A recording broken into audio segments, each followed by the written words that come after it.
Aaron, I'm adding you right now. And Alec, I just invited you. And they should be in any moment. Let's see how this goes. What's up, man? What is up, my brother? Good to see you. I'm good. We'll wait for Alec, Al Boogie. Yes, sir.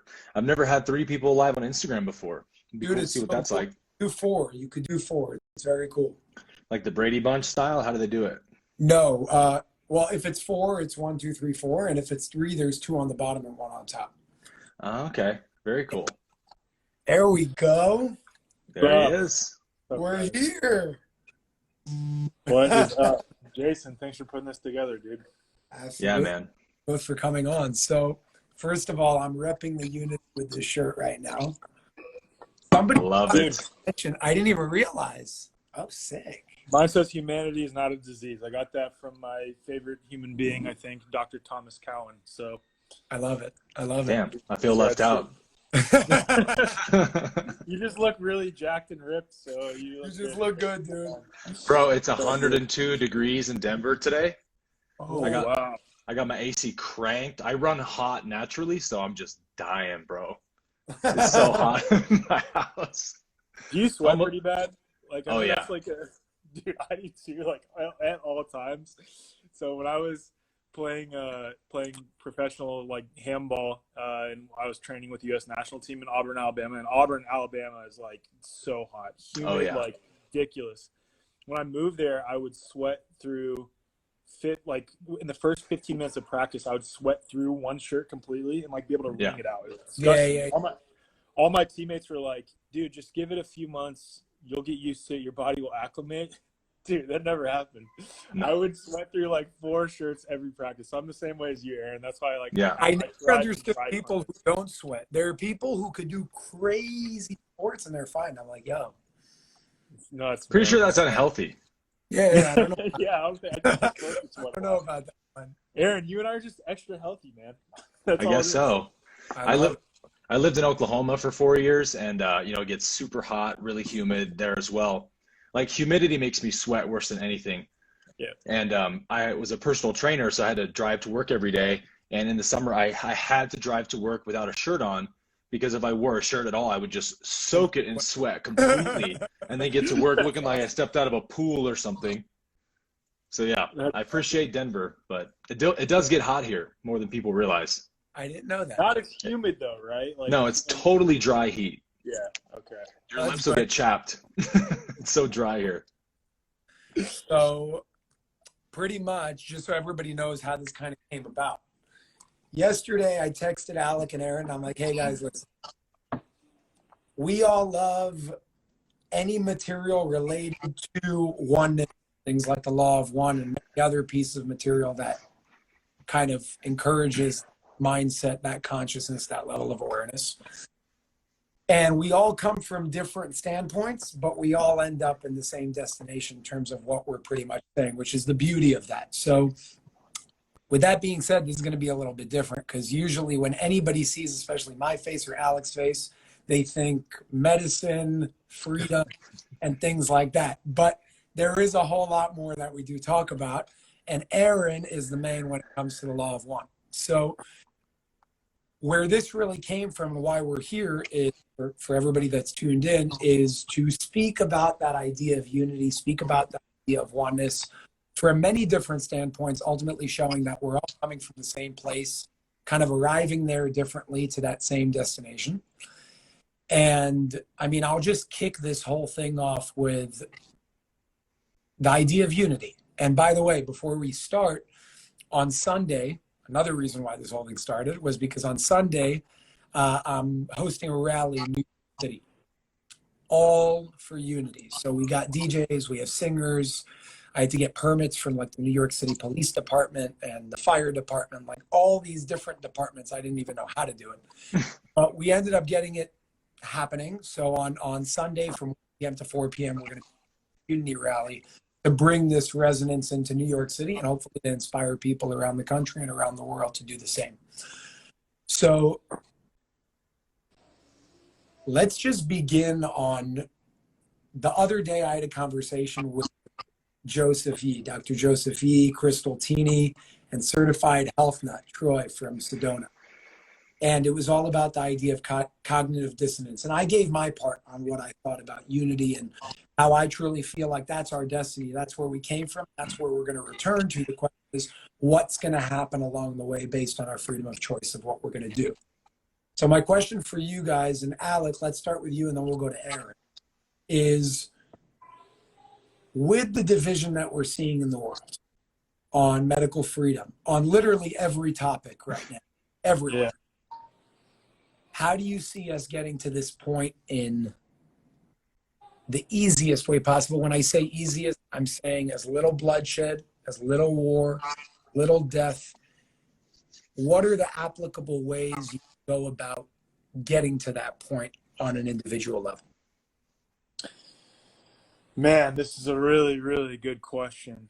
And I think the answer, this could be a 3-hour discussion in and of itself, because that is the topic of the day, man. And, you know, I find myself personally going back and forth in the balance of helping to expose all of the darkness that is happening with regards to what's going on, but also living out, as Dr. Tommy John probably says it better than anyone I know, embody your philosophy, right? Living out what I believe and what I want for my family and what I want for myself and what I want for my community and what I want that to look like. And the reason I bring that up is because so much of what I perceive to be the New Age movement wants to act like it's all love and light all the time. And that's why I'm very I don't want to say anti, because I don't want to say I'm anti anything, but I'm very opposed to that philosophy, because the reality is the more you stuff down trauma and negativity and pain and darkness, the more it festers and perpetuates. So it's important to bring that individual trauma to the surface and that collective trauma to the surface. And in doing so, it needs to be done from a position where the people who are still under the spell of that darkness or in the midst of that darkness, or maybe their perceptions, they perceive some of the things that we perceive to be dark as something that is beneficial. So it needs to always be done from a position of love and compassion. Am I perfect in doing that? Fuck no. I need to be a lot better at doing that. But I do fundamentally believe that, that the best way forward, name of my podcast, the best way forward is to speak authentically from your perceptions, stand firm in your boundaries, right? Stand firm in your boundaries with regards to everything that's going on. Don't just be blindly obedient, but also recognize that the people who do perceive that to be the best way for them, the best way for humanity, that is their path, and you hold space for them to have that path. You hold space for them, and you do that from a position of love and compassion. I hate the idea of calling people sheep. That really, really, really bothers me, because that will never help create the space for someone to see where you are coming from. The best way to help people see where you are coming from is to help them reconnect with themselves. And even if their own judgment, observations, experience, their own intuition leads them to perceive something different than you, I fundamentally believe that the more people connect with their own intuition, their own observations, their own experience, at the least they will come to the understanding that, oh, okay, all those people that perceive differently than me, I'm still one with them. We are still one being that are expressing itself in an infinite number of unique ways. So I can also hold space for them to live and operate as they choose, so long as they are doing the same for me. So I think operating in this digital world, that's probably the best way to do this. And it also requires action. And Jason, what you're doing this weekend is a perfect example of that. Actually doing things outside of just this digital space that is creating community for people is so unbelievably important right now. Mm-hmm. Over the past year and a half, 2 years, we've been so used to it that that's all we know. It's virtual, live, this, that. And that goes a really long way, don't get me wrong. But I agree. We need to be physical. We need to be together. We need to do a tour. We need to do things like that. You know what I mean? In my eyes, a live with 20,000 people watching versus a stadium filled with 20,000 people, the Yeah. stadium 10 times, Yeah. 100 times. Way more energy. Because you're there, you know, Yeah. you're there. It's like, we could do it. I always say, listen, if Kevin Hart, this guy tells jokes for a living, okay? And they're hilarious. I love the guy. But this guy is selling out stadiums to millions of people around the world. Tell a joke. There's no reason why the resonance of unity and rallies of unity standing for that message shouldn't be able to do the same thing. You know what I mean? That's how I see it. So I don't even see it as like an obstacle or a challenge. It's like, it's obvious. It's, what do you mean? Why wouldn't you do it? Because both sides, I personally don't believe everybody's out to get everybody. I think everybody's indoctrinated. A lot of people are brainwashed. I think that there are a few people in the top that know exactly what they're doing. But the common man isn't aware of what's going on. They're not evil. They just don't know. And Right. they do believe that they stand for unity. So when you bring in that resonance, when you bring in that energy, I mean, especially physically, whether you like it or not, it's going to happen faster. You know what I mean? It's going to happen because you're there. You feel it. You get those goosebumps. You get the chills. You're in the room and you're connecting, having an exchange with everybody physically speaking. So, yeah, it's. I mean, that's what it's all about. Yeah. I completely agree with you. And I think that that's why unity has to be the message that we really trumpet right now, because that's what will get both parties to the dance. Because again, both sides say, who's going to be like, I'm against unity? Like, no one's going to say that. So everyone will show up to the movie to watch a movie about unity. But as soon as the narrative is different than what their opinion is, then they, oh, fuck this shit, you know, and they get angry. So we've got to find a way to split that divide of like, it doesn't matter if our opinions are different. Like, we are one people. We will destroy ourselves if we are enemies, because we're one. We're on this planet together, whether we like it or not. And so how do we teach people, show people how to put our differences of opinion aside? Well, we have to lead by example and do it ourselves, which is why I think coming out with a message like, hey, we stand for this, but we love the people who stand for that. Yeah, because we're one.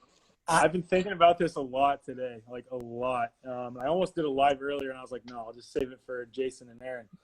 So giving context for things is really important, but the context in which you give is just as important as like giving no context at all. And what I mean by that is so many of us self-identify, and even I fall into that trap sometimes, let's say for me with regards to terrain theory, right? Of identifying with these labels rather than like my exploration, my process of exploring and learning has led me to perceive this to be true, not self-identifying with it. Though what I want to say is like, what if we shifted the context in which we said things, instead of saying like, hey, I am saying this as a conservative, as a libertarian, as a Democrat, as a voluntarist, or as a terrain theorist, as a germ theorist, as pro this, anti this, and just said, hey, I am saying this as a human. Me as a human, I perceive this to be true. That is what my exploration, my process has shown me to be true. I think it brings it back down to like, hey, like these labels that like, because if I approach a Democrat, right, and I'm like, I personally, if I had to identify with something, I would say I'm a voluntarist or a libertarian, and I approached them and said something, they would think that I'm coming from that position, rather than approaching them and saying, hey, I am coming to you as a human being, and as a human being, I perceive this shot, this mask, this treatment to be something through my exploration that is not good for a human being. Why don't you as a human being go look for yourself and determine what you think to be the truth with regards to this shot? Throw away all the labels, throw that shit out, and just approach them as a human being and have them take on that lens, reconnect with themselves, get back into their fucking body, and stop blindly outsourcing to everything that the black boxes say. Stop blindly outsourcing the shit that I say and go explore it for themselves. That I feel like is such a big piece of this, is just fucking ridding ourselves of all these labels, recognizing the unique belief patterns and perceptions and thoughts and actions and feelings. But the labels, and the more that we self-identify with these labels and just stack them on top of each other, the more that we are out of our body. Yeah. The more that we're out of our body, the more we're disconnected from who and what we are, because it is all found internally. When we get rid of the labels and we reconnect with human, I am human being, then you could reconnect with what we truly are, and that is consciousness. That is God manifest as human, whatever you want to call it. But it requires first to get back into the body.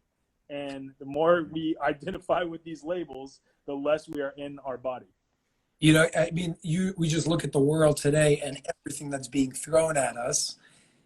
The common theme between what's in our food, what's in our water, what's in our air, what's in our intangible air, like radiation, things like that, everything brings us to the same point of disconnection.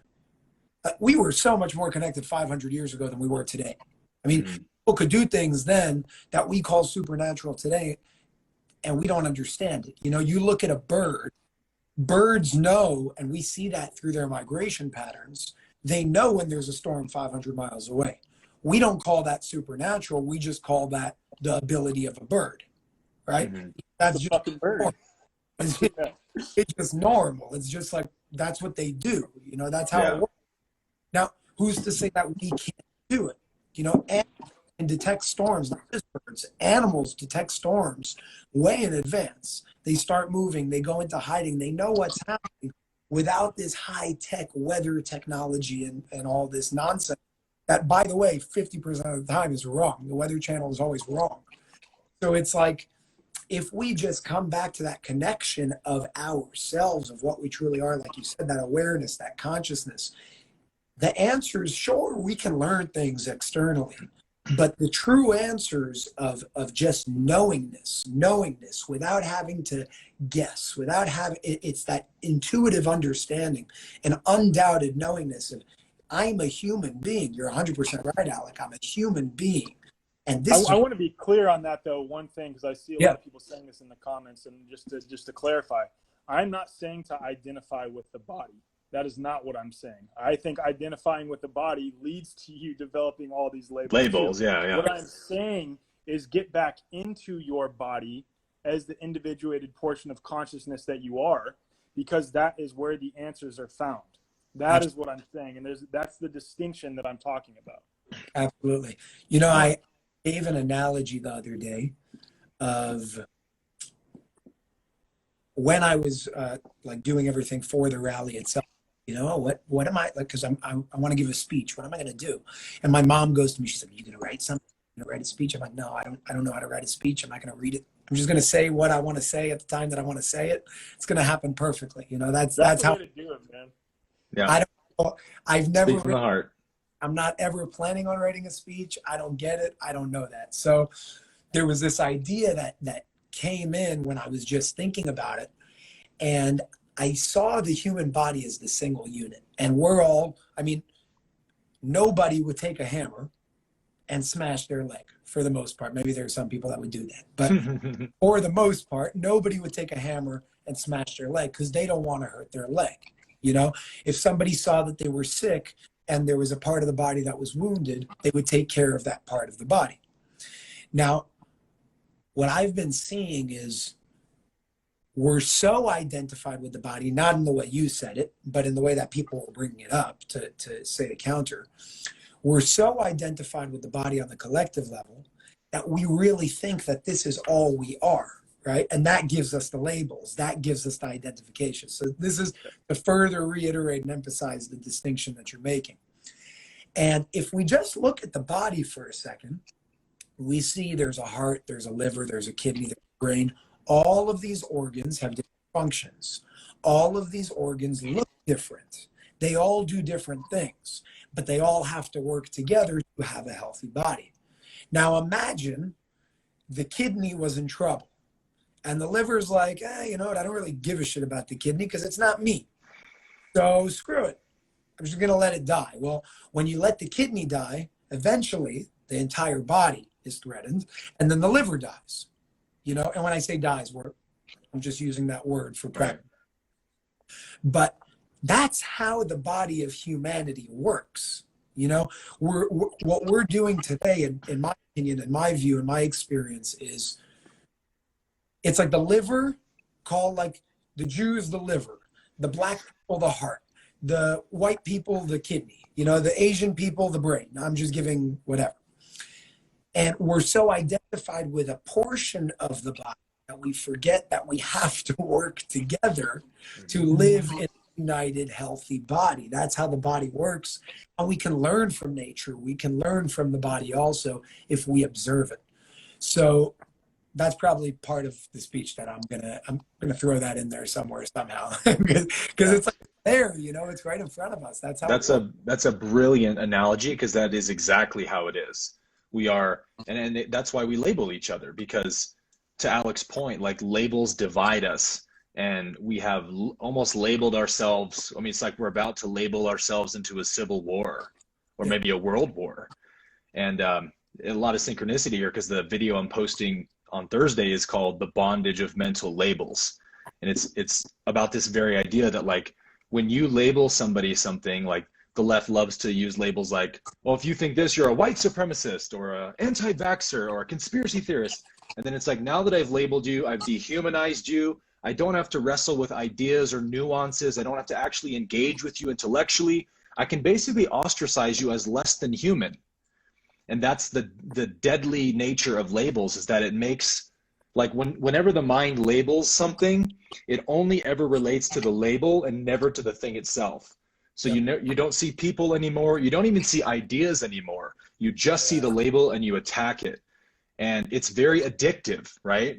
Because negative energy has a very drug-like pleasure to it.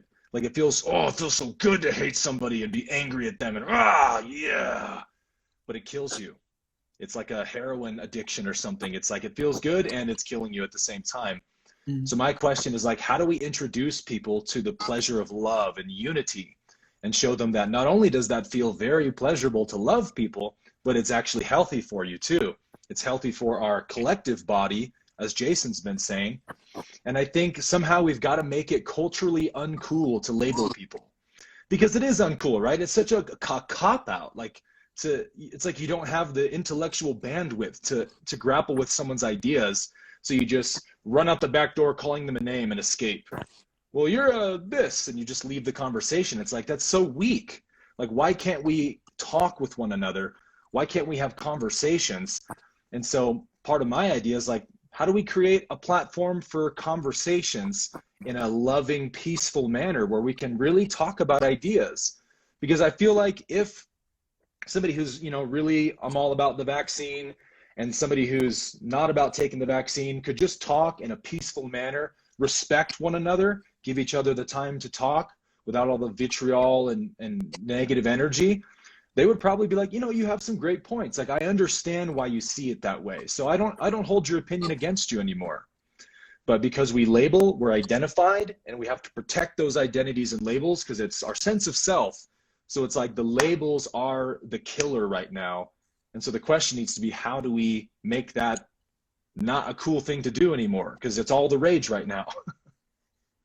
Yeah, man. And it's like, it's getting, I said this before, I think I might have said it to both of you, rather than identifying with that which we have experienced and that which we perceive, identify with consciousness experiencing and consciousness perceiving. Yep. And that's like the important distinction, man, because like when you're identifying with that you have experienced or that which you perceive, you are prone to become defensive when someone offers up something, an idea that is counter to that, right? But when you are identified with consciousness in the process of experiencing, in the process of perceiving, then you are open to anything that comes to you because it's just more perception, more experience. And it's so crazy that you're making a video on this label thing, because that has been sticking in my mind all day, dude. Yeah, I think what you it's said in the ether, so man. Well put. Yeah, it is. By the way, speaking of being in the ether, this morning, and you reminded me, I forgot about it, but this morning I woke up from a very vivid dream.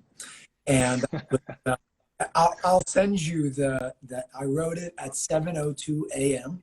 I have the journal entry handwritten, and it's I flew to Barcelona. I think it was Barcelona, somewhere in Spain, in the dream. And there was nobody on the plane. I was isolated. It was me and very few other people, and we were all like together. And when we landed there, there was a war going on. And the only thing I remember very in depth was looking out the window of this hotel that I was in, and there was a tank driving through the streets. And the tank was shooting different buildings, and we were watching it. And suddenly the thing of the tank came straight to us. Dude, I jetted. Jetted out of that hotel room. And it blew the hell out of everything. And there was this war going on that was, from my understanding, around the world. So it's interesting because I forgot that I even wrote about that dream this morning, what you said earlier. So it's fascinating. But back to what you said earlier. You guys have cool dreams lately. I don't have any fucking cool dreams. I dream about like my mom. One of my most vivid dreams is my mom putting a trash bag over a tornado, and the tornado stopped. Those are like my dreams. Throw that tornado away, sweetheart. So there was something you said earlier, Aaron, of when you label something, you never see it. You never see it. The second you label it, you never see it again. Yeah, gone. And it's the truest statement in the world. The second you tell your child, you teach a young child, that's a bird, is the second that they never see a bird again. Yeah. Because before you gave a label to the form, the only thing you could do before associating it with a system is just see it for what it is. You know, sometimes I do that with my hand or parts of the body, and it's like, if you really think about it, and this is like a high thought, if you really think about it, dude, what the hell is this thing? I have no idea how I'm doing this. I don't know what's going on. What? I don't know what's going on. Touch it, it like sweats and like, yeah. What the hell is this? You know, it's crazy. But people look at the hand, they're like, it's a hand. They never see the hand for what it is again. Nobody like really observes the fact that there's this thing made out of, I don't even know what, that's growing that you I bite them every so often. But like, what? Really funny you say that too, because dude, that's like when I feel myself getting sucked into something, or like getting out of my body, or like really angry or tense or anxious, I do like what's called left nostril breath and look at my hand, and that like gets me back into my body. Crazy. So that's really, dude, I swear, like that's actually what I do to get back into my body is look back at my hand. It's so crazy. I look at things sometimes. Like my friends, my family, they're like, dude, like, are you on something? I'm like, no, I'm just what's in front of me, like trees, water, like look at it for what it is in pure presence. It's the most unbelievable thing in the world, because you see it in a way that you haven't seen since you were taught that that's what it is. Dude, being present is the greatest psychedelic trip going on. It really is. And as soon as you swallow the idea, I'm not the body, and just really think about it, like it's like taking the red pill, and you just start having experiences that prove it, and your consciousness just begins to expand. Yeah. The other night I was like brushing my teeth or something, and I like dropped something, and my body reacted so quickly and like caught it. I didn't even look down, but my hand like knew where the object was falling in space. And I was like, oh my God, like I had no time to think about that, but the intelligence of the body like mapped it, oriented it, scooped it, caught it. Like the body's incredible. And it's the more you appreciate the intelligence of the body, you realize you're not the body. Yeah. And you know, you can take that same perception outwards and realize like everyone, everything, everywhere is this unfathomable, ever evolving mystery. And to leave it as that is love. Like you can appreciate it. And you can allow people to be where they are, because even though that person might have a very, from my perspective, unconscious, blind opinion about something, well, they're a soul on a journey who's learning, and maybe they need to hold that belief for a while and suffer from that karma of holding that so they can expand their consciousness. Like, man, I've done that. I've believed stupid stuff in the past. If we can get people to see the world that way, surely we can all become one together, right? That's liberating. That's a liberating truth of, back to what we were saying before, how do you honor and embrace and accept those decisions and choices that others make? How does the law of one deal with that? If I were to ask Ra right now, how do I deal with the choices of individuals that impact me and my family directly? What do you think a response would be from both of yours experience law of one material? I'll let Aaron go first on that one. Yeah. That's a tough one because they don't ask Ra about that kind of a topic specifically, but topics similar to that, Ra's always go-to answer is like, send them love and light. See them as one with you. See them as the creator. And at least you're not depolarizing yourself by hating them, judging them for their actions and things like that. When it gets into nuances of like, well, this is affecting me and my family, my health, longevity, that's, again, it's like, I don't know what the answer is. All I know in my heart is I have to stand on the side of truth, and it just feels wrong at any level to betray my integrity just for the sake of convenience or whatever. Yeah. And I can see if it affected somebody else, like, my family, my children, or something like that, and I had to make a decision for the benefit of someone else, maybe at that point I'd bite the bullet. But even then I don't know, because what's really the most loving thing to do for people, like short-term convenience or long-term gain? I mean, these are really tough questions to wrestle with. Aaron, I think the other piece of this is like when Don asks Ra, like, what the percentages are for someone who is service to self path versus someone who is service to other path. When he says someone is fully polarized to service to self, they are 95% service to self and only 5% service to other.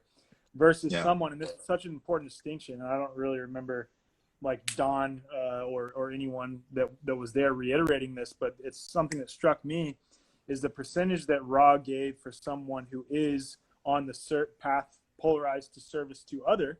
It's balance.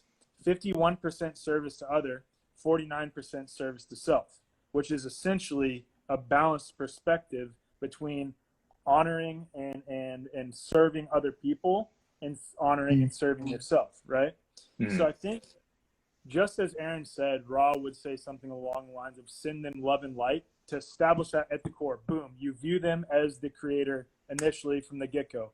But thereafter, you are doing things to serve yourself and your community while standing firm in that truth, while not like setting up a boundary, right? Setting up a boundary and not allowing them to infringe or impose upon you and your life, but ultimately from the context of viewing them as the creator as well.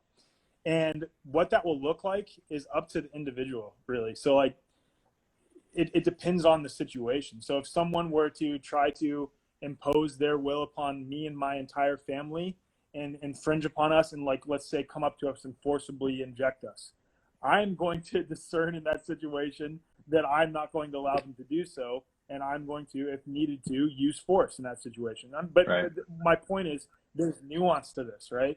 And that's what I love about what Ross said with regards to service to other paths, is that it really is balanced. It's the balanced approach of viewing other as the creator, always viewing and finding love in the moment. That's another thing that Ross says I think is so profound. The moment contains love is what he says. And finding that and being able to sit with that, but also balance that out with setting up a boundary and not allowing others to impose their will upon you. Yeah. Well, that's a great point, because I made a video on service to others versus service to self about a month ago. And even though I thought I explained it pretty well, there were so many comments from people that still didn't understand the nuance of the two paths, because like what ALEC is pointing out, service to others doesn't mean I serve others at the expense of myself. That's not service to others, because all are the creator, which means I'm as equally valid as that person is. That's service to others. So Ra says in the Law of One, all service, because there's only one being in the universe, is service to self. But it's called the service to others path because the difference is It's service to self with the inclusion of others, versus the service to self path, or the negative path, is service to self at the exclusion of others, making others things to be conquered and used as pawns in my game. Whereas service to others serves the self by including others in that service. So it never would serve the other at the expense of itself. Like, I'm not going to martyr myself to do the right thing for somebody else, because that's making myself less than them. So it does take really being sensitive to your intuition and listening to what intuition is saying, because yeah, this is part of the service to others path that we will eventually be on in fourth density. There's so much nuance to service to others. What do you do if there's a guy in a school gunning down children with a machine gun and you have a handgun? You know, a lot of people say, well, killing is always wrong, you should never do that. It's like, well, if I don't, he's going to murder 100 children. So maybe love shoots the guy. Not because I hate the guy. I love him. He's one with me, but he's in a place of insanity, and I'm going to alleviate much more suffering by taking him out of the picture than by saying, well, I don't want to kill anyone, so I'll just let him gun down these children. At that point, I'm kind of gunning down the children. So it's like, you've got to be sensitive and let intuition lead, because your mind will lead you astray. That's an interesting line of what, what does it mean? Where's the line that you cross or don't? It can even having conversation with a friend, and she has children. And I was talking, I was how she was dealing with the choices that her children were making, how she would go about guidance, saying yes, saying no. And my question is always, where is the line?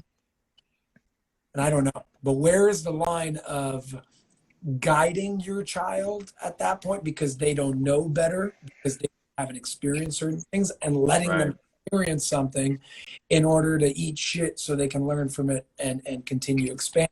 Right. Where is the line of not taking away an experience from them without hurting them?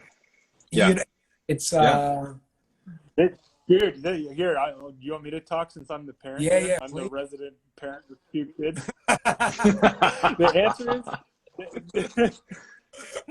The answer is I don't fucking know, and we're still navigating that, because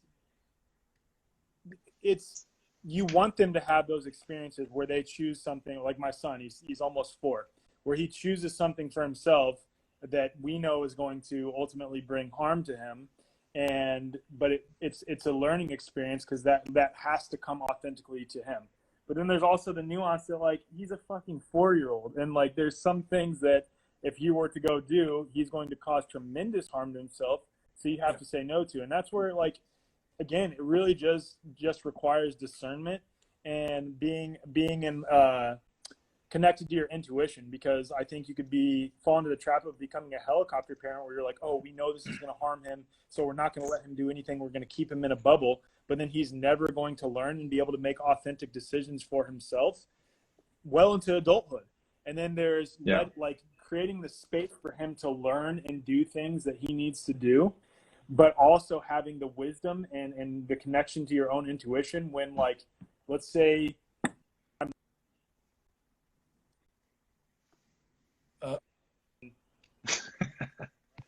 Wait. Pause. We couldn't hear you. Start with the deck example, but it looks like it's loading. He's still not back yet. See, this is why being in person is so much better, right? Yeah, it works. Nobody lags in person. I'm buffering. Buffering. Okay, while he connects, there's something that my parents raised me with that I don't think it was intentional, but it was really great. Of the distinction between, the distinction between when you're old enough and when you're ready. Mm-hmm. Wait, hold up. Boom. Okay, I just sent a new request. And anytime I wanted to do something, they never said when you're old enough, because what does that really mean? You know, it doesn't mean, yeah. Different for everybody. Got you back. Basically, all it sums up to be is, like, having the discernment to understand that he's going to need to experience pain, grief, sadness in order to fully come into his being and express who he truly is and be able to make conscious decisions for himself, but also having the wisdom as a parent to not let him do things that are going to harm his being to the point that he either like loses a limb or dies, right? But using that as an opportunity to explain to him the rationale behind it from a position of love. I think that is the balanced approach to this. I have a difficult question for you. Let's say your son was 20. I'm asking on behalf of somebody in the comments. Let's say your son was 20. He's in college. College is mandating this thing for him to go. And he makes his choice to get it. Where do you stand? So that if my son were to make that decision, I will first off say that is a very, very, very, very tough decision. But as a parent in that situation, you can respond with love and give them all the information, but ultimately, especially at the age of 20 years old, it is up to them to determine what is best for them. And that's a tough pill to swallow on that. And it's so easy for me to say that because I don't have a 20-year-old son. But I will say I do have family members that I care dearly about. And again, the love that you have for your child is unparalleled. I fully understand that. So if it was my son, it'd be a different story. But the point is, we have family members who decided to take this shot. And we sent them information over. We said, hey, please at least explore this before you decide to. Whether or not they did, I don't know. But the point is, that is ultimately up to them. And we have to hold space and understand that that is what they are choosing to express as in this present time, and that is their free will choice to do so. And then the other piece of this is, which I said in an interview on my podcast that'll be coming out here in the next, actually, Aaron, I said it with yours, which is coming out next week too. You and I had this discussion. And it was within the context of like, the reason you're not getting the shot isn't even necessarily for like the health related reasons. It's because you're standing firm in truth. But if you were to get the shot, right, you think that your body and your mind and spirit could overcome any negative effects to it. And I resonate with that so much, dude. So much. I think this, first off, like, do I think that the shot is beneficial? No, not even a little bit. I think it is 100% right. Like harmful, if anything. But the point is, I think the human being is more resilient than we have ever been conditioned to believe, and has the ability to bring into being a beneficial situation despite taking on harmful substances or what have you. And that people who do receive any of the negative effects associated with the shot. That's what I truly perceive to be the truth on this.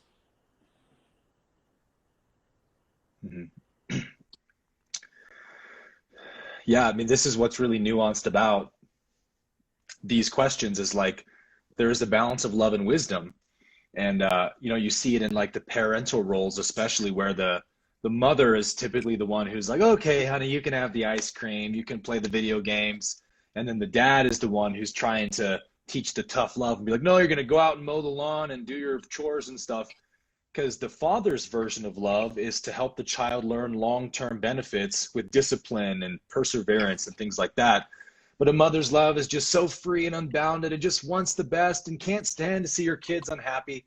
So like, both are virtuous in their own way, but you have to have a balance between the two, because if you just have one without the other, there's going to be a downside or an imbalance in some way. And that's true for every issue, right?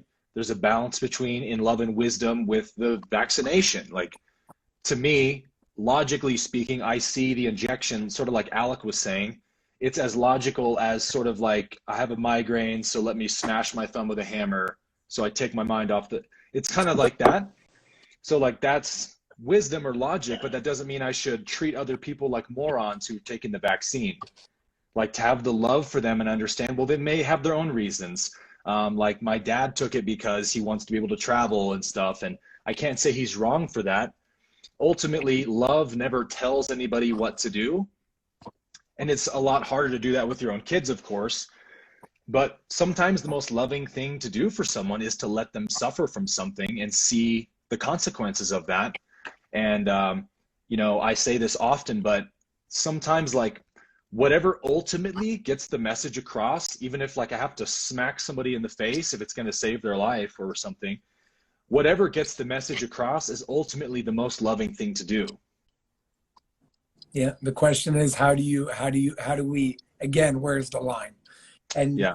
I don't think there's a direct answer to that. I think the line is based on conditions, you know, it's dynamic based on the person, the condition, the situation, and everything else in between. So I guess that's why we're here. You know, we learn, we navigate, we make our choices. Ultimately, our freedom of choice, ironically, in this case, is bringing us to a place of no choice. And I guess we'll see where it goes. And all we can do, like you said, Aaron, is stand by our truth, stand with that resonance, continue doing whatever we can, do it in absolute love, respect everybody on the way. And the collective will decide what reality unfolds. You know, nothing collective will. Yeah, I feel like what we have to do more than anything is be in alignment with our truth and embody our truth. Don't just give lip service to what you believe or what you want to show the world, you know, your values are. Like, you have to live it. And if you don't live it, you have no message. So it's like, let me work on myself. Let me embody truth. Let me stand for justice and righteousness in whatever way that feels right to me. And I have to let life, you know, decide the rest. But beyond that, I think there's things we can do coming together with rallies and things like this, getting our message out. I mean, we know that CNN's not going to be at your rally. And look at this, look at this unity rally in New York today. How beautiful. They're not going to cover that. To every single media outlet, major media, not one of them answered. Right. Boring, love, unity, you know, gag. We want something with hatred and division. That's what sells. Yeah. So we can't expect the main. Boo. Yeah. We can't expect the mainstream to do it for us, right? We've got to raise our voice up in whatever ways we possibly can. 100%. And again, no matter, for everybody that's listening, the purpose of all of this is not to say that one side is better than the other. It's to ultimately show that there are no sides here. No sides, yeah. You know, just like there's a kidney, there's a liver, there's a heart, it's part of the same body. And it's okay if we function differently. It's okay if we believe different things. There's no need to come and bully and make somebody feel like they're stupid or dumb, because that won't bring anybody anywhere either. You know, when was the last time you said you're a dumbass and somebody said, oh, you know what, you're right? It doesn't. You know, I haven't thought about it that way. Yeah. It doesn't happen. So I'm also saying that because of a few things in the comments of people going back and forth to really remind everybody that this is for unity in everything, in our actions, our behaviors. It's okay if we're not all the same. It's okay if we all think the same way. And if we did, what kind of world would that be? You know, ultimately, unity doesn't mean we're all the same. Unity means we unite and celebrate our differences, period. Yeah. That's what we have to be doing, in my opinion. Yeah, so, dude. Bringing it back to like anti-V, fine. Pro-V, fine. Anti-mask, fine. Or pro-mask, fine. Germ theory, fine. Terrain theory, fine. You can identify with any of those if you want to. I think it's harmful to identify with labels, but as long as at the end of the day, that thing that you're identifying with or what you perceive to be the truth, you're still able to hold space for others to exist and operate within their own perceptions and their own actions, so long as they abide by the same rule, totally fine. I don't care, as long as you are pro-freedom for all, for everyone. No discrimination. Yeah. There's a reason why I made it a pro-unity rally, because I've seen all these rallies of labels. Yeah. Anti-racism is the stupidest thing I've ever heard about. I'm racist towards racists. No, yeah. Because just the word in of itself, you want to stop something, don't keep it in the word by keeping it. Like, what do you mean? It's so stupid. Why aren't you just being pro? It's opposite. You know what I mean? Racism has a resonance. Racism has a frequency. It has a vibration. When you're something, well, again, you're keeping it alive. So that's another reason why I made it a pro-unity rally instead of an anti-this or a pro-something specific. Because there is no something specific here. It's not pro. I mean, back to what we were seeing in New York here. Pro-Palestine, pro-Israel. It's division, you know? It's just identifying with something specific. Black lives matter. These lives matter. Like now, throughout this whole year, I've seen Black lives matter, Asian lives matter, Jewish lives matter. I'm like, bro, are you guys good? Like, what is wrong with you guys? Why are you dividing? What are you doing? It does more harm than it does good. And by the way, if we want to go real into that rabbit hole, the people that fund Black Lives Matter don't give a shit about black people. They never did. Dude, he just stepped down. Did you see that? Who? Rashad, the founder of Black Lives Matter, Rashad. Had millions of dollars on mansions. He stepped down. He said, you guys have co-opted. No, a different guy. The man who founded Black Lives Matter, his name is Rashad something. I'm blanking on it. But he basically said, you guys co-opted my movement and I don't want it anymore. You can have it. This is evil now. Yeah. It's like this was supposed to be about black lives, and not a single dime has gone to black education. You know, the education system in Minnesota is the worst it's ever been for black children. So he's like, you guys can have it. This isn't what I intended. 100%. It's like, this is what happens when you're about what you're against and not what you're for. It was supposed to be Black Lives Matter. Like, we're for black lives, and it just became about everything we hate. Yes. It became a divisive movement. So your point, it's like, it's a small distinction. That's a huge point, Jason. We have to be about what we're for, you know, power for, and stop talking about what we're against. Because in a sense, showing what you're for will sort of indicate what I'm not for, but it doesn't come across in an angry, divisive way that separates us from one another. I'm for unity. It's like, I mean, that's the foundation of manifesting. You know, we all, exactly. We are manifestors always. The question is, so you can say, I don't want to be sick. You can say, I'm healthy. You know, both have the same intention. Anti-sickness. Yeah. Imagine. It's like, what? What do you mean you're anti-sick? Pro-health. What's good with it? Yeah. Crazy. It's crazy. Why do you take those supplements, Aaron? Well, because I'm anti-sickness. Yeah. It's weird. But we do that with everything right now. Yeah. And it has to be brought to everybody's attention. Today, I just finished an interview with David Icke. It was incredible. And he explained how those in charge, thou shall not be named, are using many of these movements. It's like Voldemort, dude. They're using many of these movements to exploit every crisis to get what they want. And that's what Rashad said. It's crazy. He said the left has used my movement as a propaganda tool. Exactly. And they've done it with Black Lives Matter. They do it with every anti-anything. Yeah. And they're doing it now. And a big part of the interview with David was about the transgender movement. And he explained in very deep detail how they're taking these individuals and exploiting an opportunity to completely destroy humanity. Now, he made a very big distinction on, I'm not anti-transgender people by all means. Right. Whatever nobody is. Turns you on, enjoy, have a good time. But the people that are giving that are behind your bathroom signs of a half man, half woman, the people that are putting men on women's sports teams, the people that are making that happen from the high level are not supporting the transgender people. And it comes off in the way that they are, but they're not. There's a different agenda here. And he goes really deep into that. And we see it everywhere, you know? So the illusion is that there are things that are for the best interest of groups and people. You see this whole like woke movement. All it does is divide people further.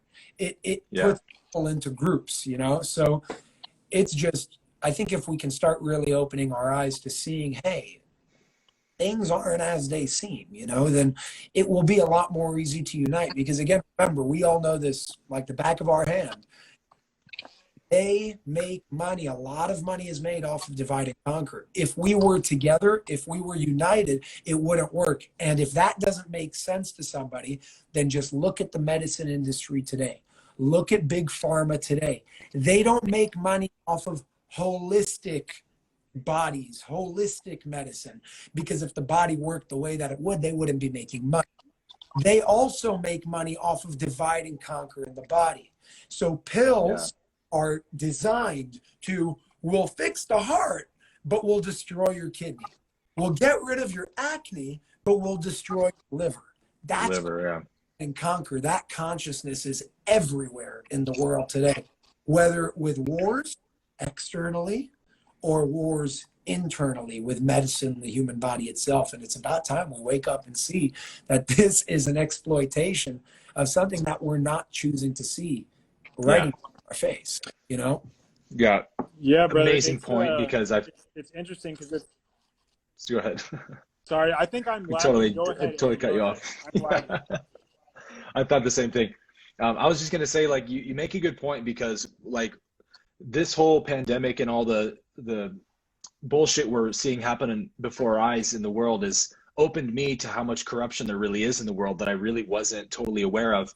And I've been so thankful for like ALEC's material, especially because I've never seen just how much corruption is used in medicine until this whole pandemic has really exposed that. And then, you know, the bank system, food industry, like there's so much corruption everywhere that's like we've sort of have a long road ahead of us. Like as a collective, we've got a lot of shit in this maelstrom to wade through before we find real unity and peace on earth.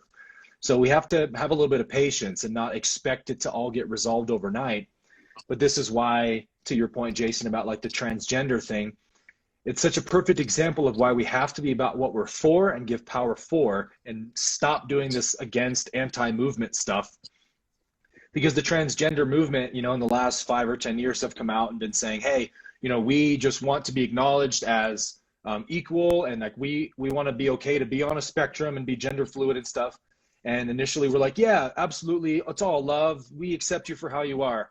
And then very quickly the transgender movement became anti everything that's not trans. Everything's offensive, everything is an attack to us.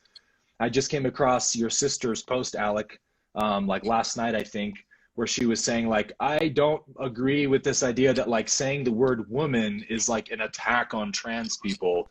Like we can accept women and trans people, like acknowledging gender isn't violent. We can't live life this way, or everything's going to be an attack on everyone somewhere. And there's all these people in the comments getting angry at her for saying that. And I'm like, man, this is so insane. How do we devolve to this point? And it's because we've gotten so obsessed with what we're against. Absolutely. Dude, and Aaron, it goes back to, right, like I noticed in the comments on her post, the majority of the people that were so against what my sister was saying, you go to their profile and you see that they identify with like 1,800 different labels of things, and like that labels, totally he, him, she, her, that, Yes, just know that the more you identify with labels, the more you're going to be on a defensive position, defending. Because you have to defend those labels. Yes. Yes. Exactly. Yes, exactly. Sick. A label is a bullseye, man. A target on your back. Yeah. 100%. And the last thing that I'll say is like Jason, that was such a good point about like holistic health. The same consciousness that is propelling these movements forward is the same consciousness that the pharmaceutical industry uses and allopathic medicine uses, in that it creates the illusion, or at least the surface level appearance, of something that is beneficial, that is conducive to health. Like these movements, like Black Lives Matter, seems very beneficial on the surface. And even at the beginning of Black Lives Matter, it was like the statement and the initial premise of it. Fuck yeah, I'm behind that. Do I think that there has been discrimination against Black people that's unjust? Yes. Do I think that still goes on today a little bit? Fuck yeah, I do. But it was co-opted, and they create this surface level appearance of something that is virtuous. Meanwhile, underneath, they are perpetuating festering, a wounding, a wicked system that they're inflicting so much harm and damage with. It's the same thing that the pharmaceutical industry uses. It's the same thing with these shots. The surface level for the unassuming person who hasn't looked into any of this and connected with their own judgment on whether it makes sense to inject an experimental product would look at that and say, well, yeah, like they're telling me that this is for my I don't want to health. kill Like, grandma. Yeah. yeah, exactly. Like, this is what's wrong with this? Why are people so against this when in reality these things are perpetuating disease? The pharmaceutical industry offers so many pills, and it's so easy to fall into the trap of believing like, oh, I can just take this pill, take this shot, and I'm going to be so much better. Meanwhile, you are destroying your internal system. It's the same consciousness with these movements that so many people are behind. Yeah. It's crazy. Yeah, everybody wants short-term results. Like they want quick fixes and, easy solutions. And we treat our bodies that way, and our bodies aren't quick fixes. Like it's an intricate, interconnected system that works in harmony. And here we are, like we want bigger muscles, we want this and that. We're like shoving pills in our mouth and results. Come on, hurry up. It's like that's not how the body works. But we do that collectively with each other as well. We try to just like make broad brushstrokes across these huge issues that take real intellectual conversations and discussions, and let's talk about ideas and weigh options. And again, back to the labels thing, we negate all of that when we just start using labels for things, because then we don't ever actually talk about the issues behind the labels. It's just an easy cop out because we want quick, easy results. 100%. Everything I heard over the past hour is just that's all I know. It's been a fun convo, man. Dude, we should do this more often. We should do like one every 2 weeks or something. This is cool. Yeah. I'm in. Let's give it a name. We'll make it fun. Yeah. We could even bring people on. Instagram lets you do 4. We could have a good time and see what's good. It's a good time. I love it. All right. Well, anyways, to close this all off, for anybody that's tuned in, thank you. On June 20th, from 1 p.m. to 4 p.m., I put together a unity rally for anybody that wasn't here in the beginning. A unity rally. It's a physical rally, not a virtual one. In New York City, we got permits. We got the police department. We got everybody on board. And it's going to be a really, really awesome event. I'm going to give a speech. I brought 2 singers to sing some awesome songs all about unity and coming together. We have DJs, some of the best DJs in the city, by the way, that are amazing. Nice. Going to be bumping some awesome. Man, I wish I could go. It's going to be dope, man. It's going to be a really, really good time. And I'm going to have the whole thing recorded. I hired like a whole team. So again, my ultimate intention is not just to have this one and done, but to show that this can be done everywhere and to inspire everybody to do it in their state, in their city, in their country, wherever you're from, we can do it. And if you are coming, bring your flags. You don't have to. If you don't want to identify with anything, personally, my flag is going to be a flag of earth. Just really embody that resonance of unity. But by all means, bring whatever you feel represents you. And that's what it's all about. We're here to celebrate our differences, to celebrate our coming together, and to have a beautiful time doing it. So I hope to see you all there, whoever is here. And it's in Union Square Park. There's no masks and none of that nonsense. So just come and have a good time, because a whole lot of people are going to be hugging. So that's what we're doing, and I hope you all can make it. Can't wait to see the turnout, man. It's going to be awesome. And thank you, Aaron. Better live stream some of it so we can all be there. I won't be doing it myself, but I'll have it done somehow. No worries. I'll figure it out. Okay. I'm on YouTube, but YouTube banned me. Oh, I have no. Okay. My ban lifts 3 days before the rally, so maybe I'll do it on YouTube also. Oh, nice. They might ban you for Unity though too, man. You got to be careful. Unity is very divisive. It's crazy. It's crazy. Yeah, Unity's divisive. It's a game at this point. Yeah, man. dude, You should call it the anti-separation rally.